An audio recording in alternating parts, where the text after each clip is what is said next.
everyone, welcome back to Reading Crossbow. My name is Lana, and today I'm excited because this is my halfway review of The Priory of the Orange Tree, which was recommended by my co-host Rob. So if you haven't seen this show before, we are a two-person podcast with very different tastes. Every month we each pick a book, and every month we each read each other's book halfway and give our reviews of that book halfway, spoiler free, to let our audience know, hey, should you read this book based on my first impressions? And then after the halfway episode, the other person comes in. So next week, Rob will come in and he and I will both give our full reviews on this book and bounce our ideas off of each other because we always vary opinions. But this time, I have a feeling that we're going to align. I can't imagine Rob not liking this book because it has everything that Rob likes in books. Magic, dragons. That dude lives off dragon stories. You should see his office behind him. Much like myself, I have all these fun books and fun lore. Rob has like dragons behind him and Warhammer stuff. Super fun. So I'm excited about this book because I think it's one that we are both going to enjoy. But having that said, I should say that I'm only at page 301. I end right before chapter 27. So if you choose to read this book, you'll know why I stopped there, because it stops at a rather epic moment where I can tell the story is just gonna tumble out of control. The chaos is happening, all right? So it was a very great point to start. I don't think I needed to read all the way to page 400 to give my halfway review of this 800-page book. So let's start with The Priory of the Orange Tree and what it's about. So basically, this world that we are in is a world that's surviving about 1,000 years past an epic event where a really horrible dragon was terrorizing their world, and a queen of the past basically was able to cage it and put it away, or asleep, or however it is that it's away. And the dragon will stay away, and their kingdom, or actually queendom in this case, will be protected as long as the queen continues to have a female heir. So she has to have a female child. If she does, this nameless one, this big bad dragon, it'll stay away. And not just the queendom of Innis, actually, that most of the story is taking place where I'm at in the story. Not just the queendom, but the other kingdoms will be fine as long as she continues to have an heir. So basically, this story really is picking up around this queen and her getting this heir by making an alliance with another kingdom, having a marriage, and having this child. But several things are getting in the way of this happening. Part of it's the queen herself is quite choosy. Part of it is because assassins are coming after her, trying to, unalive her so she cannot rule this queendom, because not all kingdoms believe in the same thing that this queendom believes in. So everybody agrees that the nameless one is gone. He's been banished, but there's some disagreement on exactly how that happened. But anyhow, this story started off very, very good for me. I'm a bit mixed as of right now because I'm 301 pages in, and there's so much that happens in this book. This is a big book. This is true epic fantasy, because we have, epic in the sense, sometimes you think of epic fantasy, you think of elves, you think of Lord of the Rings, fairies, that kind of thing. So we don't get that in terms of epic fantasy, but we get true, so far, world building. We get a lot of characters. We get a span of time that's massive, a lot of lore, and this is epic fantasy. We're traversing the world, and a lot of stories are developing. So this story begins with a character named Tane. And I'm instantly very connected to Tane's story, but it's a story that we've heard before. especially on this show. So bear with me here. Those of you who have seen us, some of you haven't, but for those of us who have been here for the ride, for reading Crossbow from the beginning, tell me if this sounds familiar. We have a student in a military school who is training to become a dragon rider. Epic, right? That's how this story starts. But we have been here before. We've been here with the Poppy Wars, not so much as dragons, but a military academy. Also, I should state that this student is from a humble background. She's basically in a school with a bunch of like highborn individuals or people who are destined to be in this school. And our particular character, as the book starts off, is not. Very humble beginning. She's an orphan. She shouldn't be there. She's pushed around, kicked around. People look down on her. And does this also sound familiar? Let's see, we read Fourth Wing, yet another military school where someone's studying to be a dragon rider. Now, in that story, she didn't have humble beginnings. She came from a military captain. She's a captain's daughter. So not exactly the same, but I feel like we keep choosing these kind of books. So I cannot help but be connected to the story of Tane in the beginning because I just have determined that I just like these characters. We've read at least 3 of these, maybe more now, with this kind of character and story arc. And I can't say I wouldn't read it again. I think you can keep spoon feeding me these and I will show up. But this is where it gets interesting for me. Tane has a very cool story. She's trying to push through these ranks. She has to get through some adversaries in order to become a dragon rider. I get very addicted to her story. Her story is very prevalent in the beginning. She runs across an issue that might prevent her from becoming a dragon rider because without being too spoilery, she helps someone in need. She's not supposed to be out on that night. And she shouldn't be away from her military school because she has her ceremony the very next day to find out if she's a dragon rider, and she's not supposed to be outside of her academy walls, but she does, and now there's a witness, and now she could get in trouble and she could lose it all. So you'll see that I'm surprised that this type of story, which is very addictive to someone like me, doesn't come back for a while. So I talked a lot in the beginning of this episode about this queendom of Innis. It's ruled by someone named Sabran. Hard name to pronounce. And this is the person who must give us this heir. And there's several other characters in that story, but the bulk of the story takes place there. But yet, in the beginning of the novel, I have become very entranced by this character named Tane. And then Tane's story kind of goes away. So this happens quite frequently in this book. So you must prepare yourself. This is a lot of book. It's 800 pages. There are very, very many characters. If I condense this, you can still see how large this is. For comparison, this is the other book we have to read this month. All right? Like, this is triple the amount of work of reading.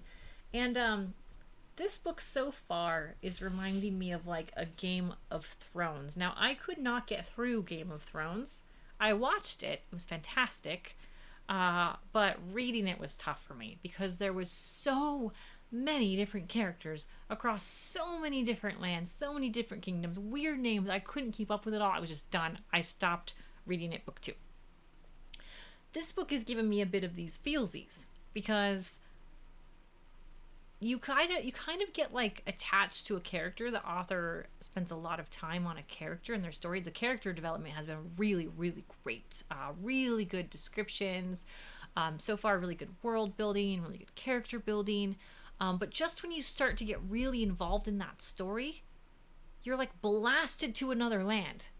And then you're picking up the bulk of the story. So the bulk of the story for where I am, although I have a feeling these characters all have to come together, is in this Queendom of Innis. But before I get too much into that, I just wanted to say it's a little bit rough and a little bit disjointed at times because characters leave and travel to different parts of this world, And the timelines, some of them are happening simultaneously. It has to happen this way. I can't imagine it's not simultaneous, but someone, when you're reading their story, has been somewhere for a long amount of time.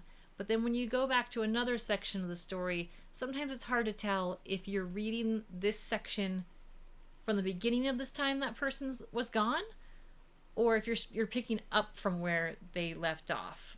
It's kind of hard to explain, but like you're able to get to it as you start reading, but there's so many different stories, and we know they're all happening roughly within the same timeline, but it takes a minute to catch up to like, okay, oh, I see, this is happening right now at the same right now that we just read.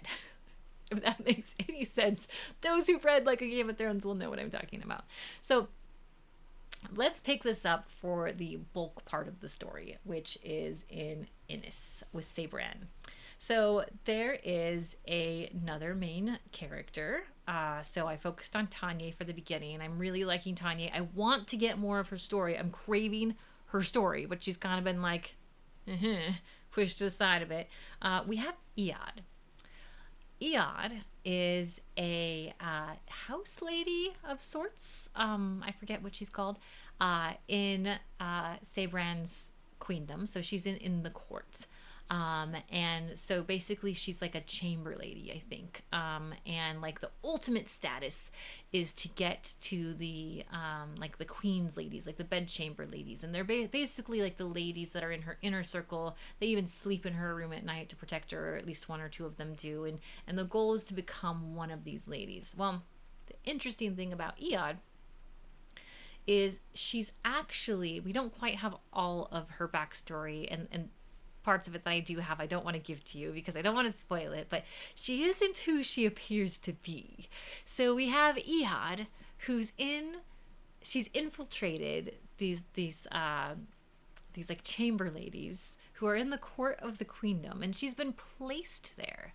She's basically undercover from the secret Priory of the Orange Tree. It's really cool. And she's there to protect the queen. So her beliefs, where she's from, I mentioned this a little bit, vary from what the queendom of Innis believes. But it's all based back on this one truth, which is 1,000 years ago. The nameless one was banished or put to sleep. So, but how that happened differs from how Iad knows it from her land than how the queen sees it. But she still must protect Sabran, because pretty much universally everybody believes that she's got to continue to have an heir, so to speak. So she's there from a place that sent her there, even though they don't believe in the same things, to protect her so that like the nameless one doesn't come back. So part of what the Priory does, this group of women, is they protect all kingdoms. They're there to serve. But the queen doesn't know that she's part of this Priory. She's infiltrated her groups. And of course, well, so she's been there like 8 years.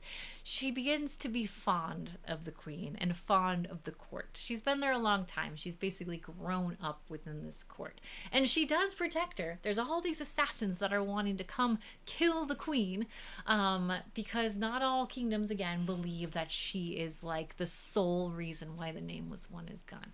So she does her part to protect her, grows quite fond of her. And this is where the story really starts to grow rich and develop, as you start to become to care for the queen yourself as a reader too.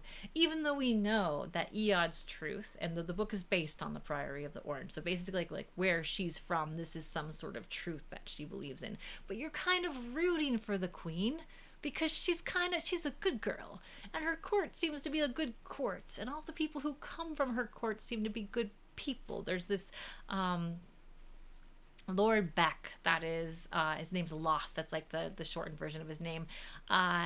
He's wonderful, and the queen's best friend, and he's a good old guy too. And so you start to feel for Iad because she's there on a mission, but she's starting to feel for this group of people that she basically needs to desert soon as she can get the queen to have an heir. So she can protect the queen long enough to have her heir, she can return to her beloved group, the Priory of the Orange Tree. So she's got to get through this mission. So where I've left off in the book, without trying to be spoilery, is Iad's mission is basically about to become complete. So she can head back to the Priory. However, something very climactic happens, and she suddenly may not be able to return to the Priory of the Orange Tree. So what I've just told you is story enough, right? That's a lot. That's a lot of story. And I told you it ends on kind of a cliffhanger where Sabran has some very important decisions to make. And this story is about to get very chaotic, right? That's one big story. That's one big book. You can have a whole book about that. But meanwhile, we have Tane, who in the book, I told you, is about to become a dragon rider, but she just did a thing that might make her not become a dragon rider. And big scary things are happening with Tane. And wait, why are we building up the story with this person if it's not going to intersect the Queen of Innis and Iad? Their stories have to connect. They're in the same book, right? But I'm 301 pages in, and it hasn't happened yet. And that's not the only characters, all right? There's a scholar where Tane's from, which is a whole different land than where the Queen's from. And this scholar basically, is helping Tane because of, this circumstance that happened on this important night for her. And these other characters are now part of this thing that happened, and the scholar's now part of it, and he's trying to keep her secret, but some people find out, and now he's involved, and it shows him going to other places in this story. I can't say how or why. And now you're following his story, and you're like, okay, we've got Tane, Dragon Rider girl, big bad happened. We got Sabran and Iad, cool story, queen, protected by this, actual, assassin lady, hiding as a lady in waiting. And we've got, someone from her queendom who's been banished, right? Someone important in her queendom has been banished because he's getting in the way of her finding marriage, all right? Now we have this person's story, by the way, in another land, somewhere.